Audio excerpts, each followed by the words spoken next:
Yeah, just squish it.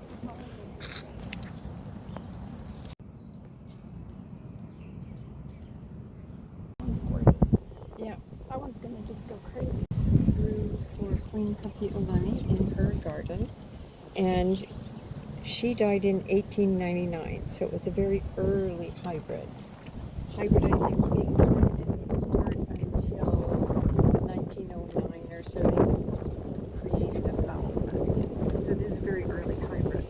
And when she died, her lady-in-waiting took cuttings before they came in to level her property and grew the plant. And then years later, she gave cuttings to Father Malcolm Chun at St. Andrews, where I'm a member. And so one day he said, I have this plant that the Queen grew. Would you like cuttings? And it's like, well, that's the stupidest question I've ever heard. So this is an exact clone of a clone of a clone of the Queen's plant. So I belong to the Queen Julia Kapi'olani Hawaiian Civic Club.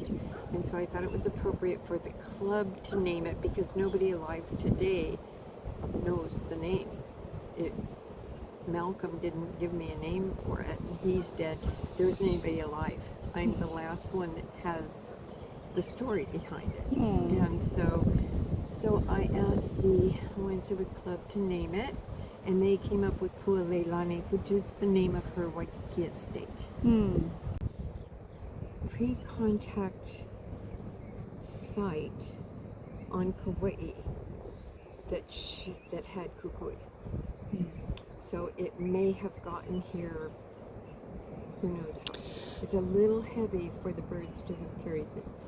Yeah. In Australia before the overthrow, and one of the first things that the overthrowers did was to forbid the flying of the Hawaiian flag, and it was devastating to the people. And so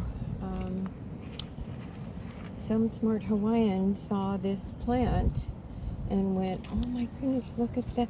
So the Queen said, do whatever they said. So the flag was not being flown. And so some smart Hawaiian looked at this and went, oh, look at that red and white stripes like our flag. So it was planted all over Honolulu. Oh, beautiful. And Mr. Pi'anai'a, who was the head of Hawaiian Studies when I was in school, was very clear that we weren't to push anything without verification. Academic verification.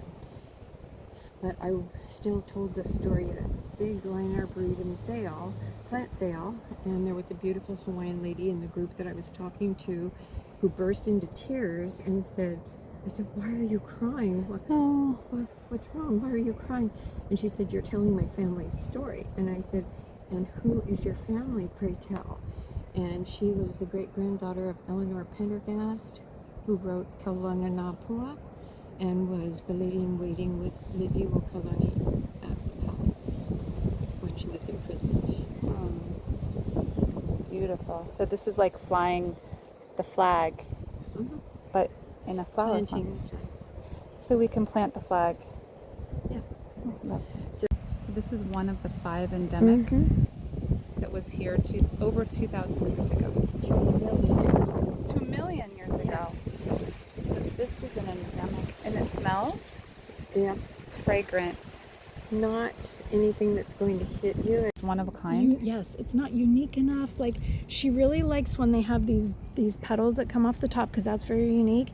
The ruffled edge is very unique, and obviously the color is very unique. When you have these blending of colors, it's usually 2 or more. So there's 5 petals on the bottom, and 5 above it. which is not normally for hibiscus. No. Doubles are absolutely unique.